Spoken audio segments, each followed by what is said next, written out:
Hola, en este vídeo vamos a conocer el concepto de multiplexación TCP, el concepto de socket, cómo se realiza esa multiplexación entre el nivel de transporte y el nivel de aplicación con diferentes ejemplos y luego finalmente veremos un comando que nos permite listar cuál es el conjunto de conexiones TCP activas en el equipo. Bueno, la multiplexación es el proceso que se realiza para conectar el nivel de transporte con el nivel de aplicación en un host, porque ya sabéis que el nivel de transporte se ejecuta simplemente en los sistemas finales, no en los sistemas intermedios. Y esta multiplexación se lleva a cabo a través de los puertos.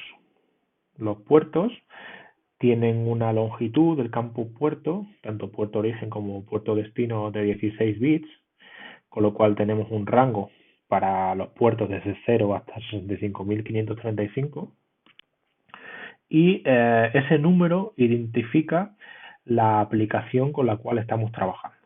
¿Vale? En concreto, un puerto hace referencia al proceso de nivel de aplicación del paquete, origen o destino con el que estamos trabajando.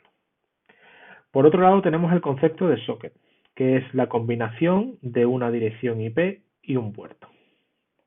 ¿Vale? Si combinamos la dirección IP de nuestro equipo con un puerto, un valor de puerto, tenemos un socket en nuestro equipo. Este sería un ejemplo de socket con dirección IP 147, 156, 135, 22 y el puerto sería el 1038. ¿De acuerdo?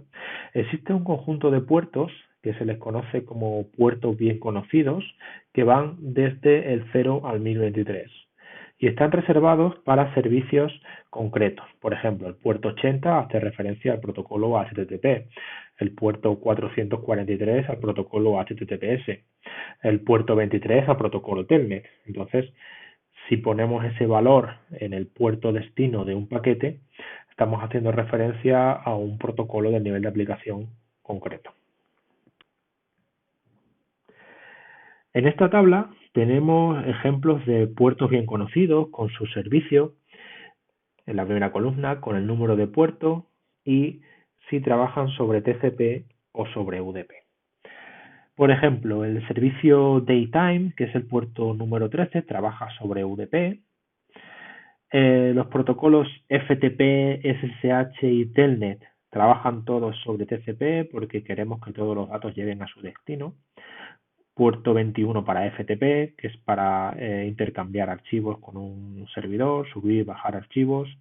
SSH y Telnet son los puertos 22 y 23 respectivamente para conectarnos de forma remota a un servidor de forma segura con SSH y en texto plano con Telnet, sin ningún tipo de seguridad. El protocolo SMTP también trabaja sobre TCP, es un servidor, o sea, un protocolo de servicio de correo electrónico. DNS tiene la curiosidad que puede trabajar tanto sobre TCP como UDP. Normalmente, cuando nosotros hacemos una consulta, si nosotros somos el cliente y hacemos una consulta al servidor DNS, cuando hacemos esa consulta, el mensaje DNS va sobre UDP y la respuesta también. Pero en el caso de que ese servidor DNS tenga que consultar a otro servidor DNS, esa comunicación trabaja sobre TCP, simplemente entre servidores DNS.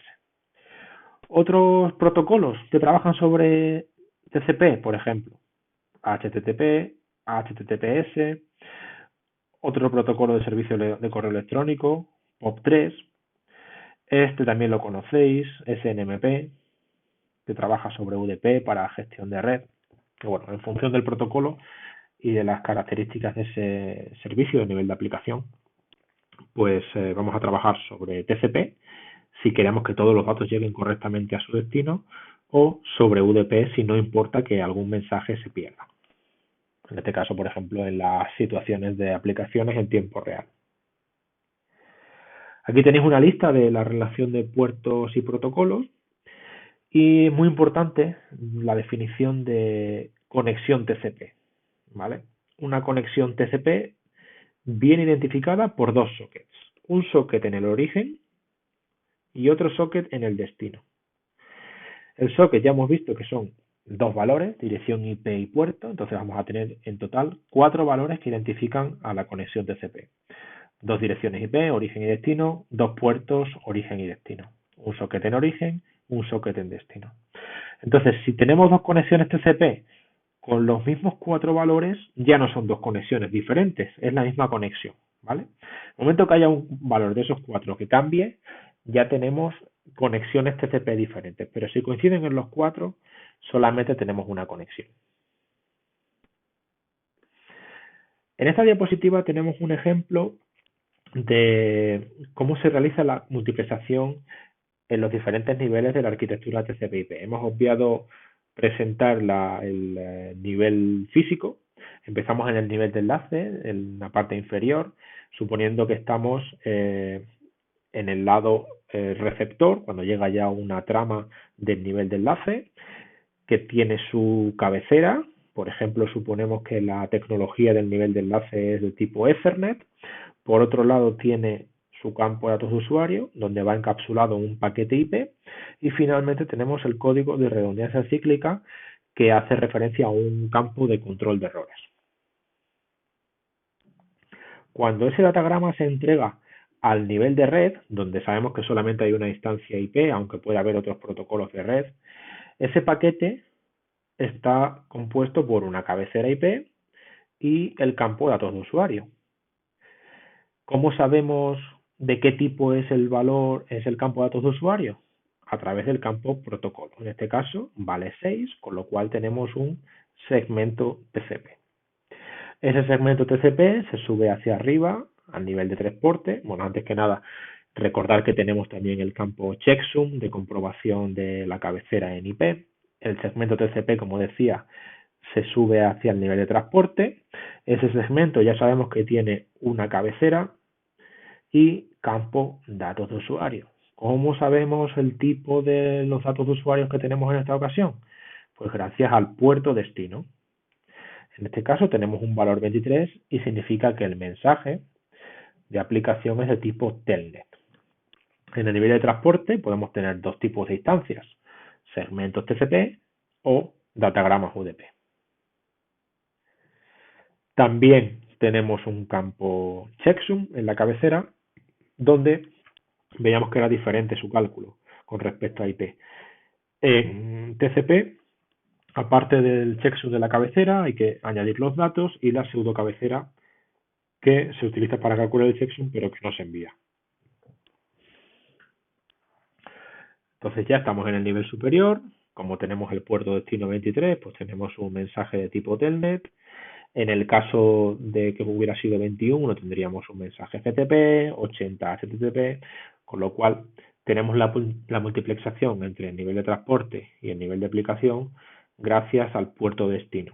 Y en el nivel de aplicación tenemos múltiples instancias, una por cada uno de los protocolos del nivel de aplicación que podemos tener, que son muchos.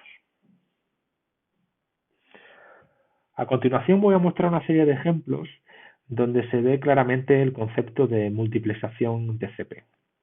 En este caso, tenemos por un lado un servidor web, que lo tenemos a la izquierda, y a la derecha tenemos un cliente web que se va a conectar a una página web alojada en el servidor web con dirección IP 10.0.1.25.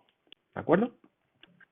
Entonces el servidor web está escuchando, en modo escucha, en el puerto 80, que es el reservado para conexiones HTTP.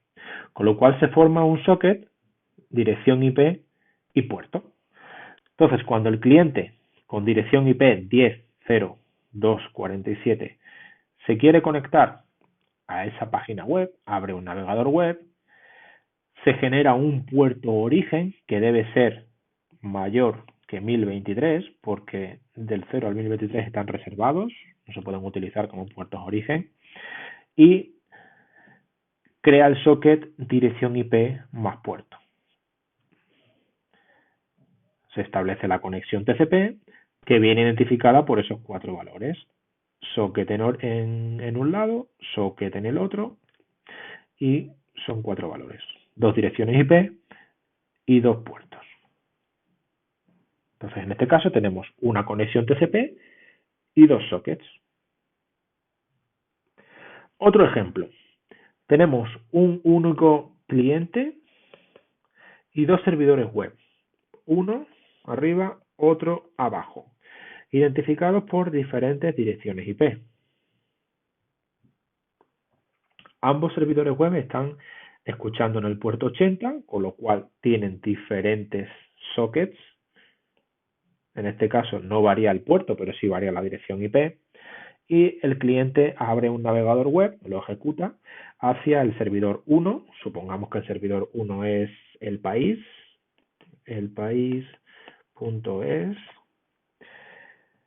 Entonces se obtiene un puerto origen 1038, se genera el socket, dirección IP y puerto origen, y se establece la conexión con el servidor 1, que es el servidor web del país. A continuación, abro otro navegador web hacia el otro servidor, el 2, que puede ser el mundo.es.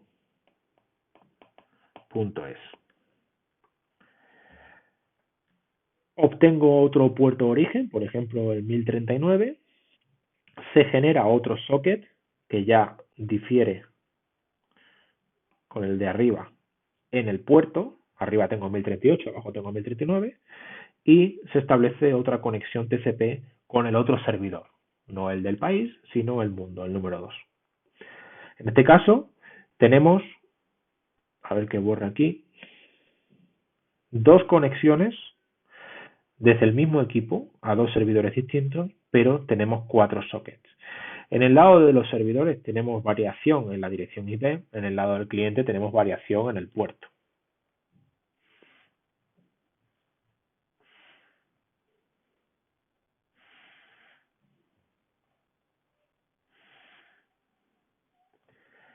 Siguiente ejemplo, tenemos un único servidor web a la izquierda, escuchando en el puerto 80, con lo cual tenemos su socket, y dos equipos clientes con diferentes direcciones IP. Cliente 1, cliente 2. Los dos clientes se van a querer conectar contra el mismo servidor web. Entonces el cliente de arriba, cliente 1, ejecuta un navegador hacia el servidor web, obtiene puerto, crea socket, conexión. El otro equipo hace lo mismo. Obtiene puerto, puede ser el mismo puerto, puede ser otro puerto, origen, conexión con el mismo servidor. ¿Vale? Los servidores web están pensados para aceptar múltiples conexiones entrantes. Están escuchando en el puerto 80 y están pensados incluso para atender miles, cientos de miles de peticiones cada minuto. Entonces, en este caso, este socket, el del lado del servidor, tiene dos conexiones simultáneas, es decir, al mismo tiempo. Hay dos conexiones porque la dirección IP del cliente, de los clientes, es diferente. Por eso son dos conexiones. Si fueran los 4 valores iguales, como hemos dicho antes, sería la misma conexión. Dos conexiones, 3 sockets. En este ejemplo, a continuación, vamos a tener un servidor que es dentro de la misma máquina, tanto servidor web como servidor de correo electrónico. Entonces está escuchando en dos puertos diferentes, el puerto 80 para hacer las veces de servidor web y el puerto 110 para hacer las veces de servidor de correo electrónico. Esta máquina tiene una única dirección IP y está escuchando peticiones entrantes. En este caso, mi equipo, cliente, tiene una dirección IP normal y voy a abrir un navegador web para conectarme al servidor web alojado en la máquina de la izquierda. Genero un puerto origen, se crea el socket y establezco la conexión TCP en referencia al servicio web. Ahora puedo abrir un gestor de correo electrónico, por ejemplo Outlook, para conectarme a la misma máquina, pero al servidor de correo electrónico. Entonces obtengo otro puerto, creo socket y me conecto al puerto 110 de la máquina destino. En este caso tengo dos conexiones y 4 sockets. En el lado del servidor se mantiene la dirección IP pero cambian los puertos. En el lado del cliente pasa lo mismo. Se mantiene la dirección IP, que es esta que tenemos aquí, y cambian los puertos. para las dos conexiones. En este ejemplo tenemos un servidor web que está escuchando peticiones entrantes con el puerto 80, con lo cual tenemos aquí el socket, el único socket en el servidor, y voy a hacer dos conexiones desde mi equipo cliente. Abro un navegador web, como siempre, 1038, socket, me conecto. Abro otro navegador web distinto, por ejemplo, antes ejecutaba Chrome, ahora ejecuto Firefox. Obtengo otro puerto, otro socket, me conecto a la misma máquina, ¿vale? En el lado del servidor tengo un único socket, en el lado del cliente tengo dos sockets diferenciados por, de nuevo, el puerto. En este caso, ambas conexiones son diferentes porque tienen diferente puerto en el lado del cliente. Tenemos dos conexiones y tres sockets. En este último ejemplo tenemos dos máquinas que hacen las veces de cliente y de servidor en ambos casos. Son servidores web y a su vez se van a conectar como clientes web de la otra máquina, del otro servidor web. Entonces, en la izquierda tenemos al equipo 10.0.1.25 escuchando en el puerto 80, a la derecha el equipo 10.0.1.50 escuchando en el puerto 80. El servidor de la derecha ejecuta un navegador hacia el de la izquierda, obtengo un puerto origen superior a 1023, 1038, obtengo socket, me conecto al servidor web de la izquierda. Y ahora hago lo contrario. El cliente web de la izquierda se quiere conectar al servidor web de la derecha, con lo cual obtengo un socket origen y me conecto al socket destino. En este caso, son conexiones independientes porque no comparten ningún socket. Son dos conexiones y cuatro sockets. Y por último voy a comentar un comando que existe tanto en Linux como Windows que se llama netstat y permite conocer el número y las características de las conexiones TCP en nuestro equipo, así como los sockets que las establecen y en qué estado se encuentran. Por ejemplo, nos permite conocer qué puertos están en modo escucha, nos permite hacer las veces de firewall bloqueando puertos innecesarios, descartando paquetes que pertenecen a un puerto concreto, origen, destino. Bueno, podemos hacer cierto tipo de bloqueo. Y lo vamos a ver sobre un ejemplo concreto. Yo aquí en mi máquina he ejecutado el comando netstat-n. Si le quito la n, intenta traducir la dirección IP a nombre y los puertos y los puertos también al nombre de protocolo. Y vamos a ir viendo cómo es el resultado de la ejecución de este comando. En la primera columna tengo el tipo de protocolo, que en este caso son todas las conexiones TCP. Segunda columna hace referencia a mi equipo. Tercera, al equipo remoto, al host con el cual yo estoy conectado a nivel TCP. Y por último, el estado de esa conexión. Empezamos de abajo a arriba. La última línea que tenemos quiere decir que estamos en modo escucha. En mi máquina, en todas mis direcciones IP estoy escuchando en el puerto 80 y voy a aceptar conexiones entrantes desde cualquier dirección IP y cualquier puerto origen. Eso significa los dos asteriscos separados por el dos puntos. Si subo un poquito en la tabla, veo que aquí tengo dos conexiones establecidas y tienen que ver con este servicio web que yo estoy ofertando. Esas dos conexiones se han conectado a mí como servidor web. En este caso se puede ver que yo tengo dos direcciones IP distintas en mi máquina. Las dos las tengo activas para aceptar peticiones entrantes al puerto 80. ¿Y quiénes son las máquinas que se han conectado contra mí como clientes web? Bueno, pues estas dos máquinas que tenemos aquí con diferentes direcciones IP y diferentes puertos orígenes. ¿Vale? Tengo dos conexiones hasta el momento establecidas como servidor web. Si subo un poco más, veo que hay dos conexiones de modo time wait. Estas dos conexiones time wait hacen referencia a conexiones que están esperando a ser cerradas en el host, ¿vale? no están establecidas, ya se ha solicitado desconexión, pero todavía no se han desconectado. En este caso, si me fijo en los puertos de mi máquina, los puertos de mi máquina ya no son inferiores a 1023, son superiores, con lo cual yo en este caso no estoy actuando como servidor, sino como cliente. ¿Cliente de quién? Bueno, pues cliente de esta máquina que tiene la misma dirección IP y el puerto 110.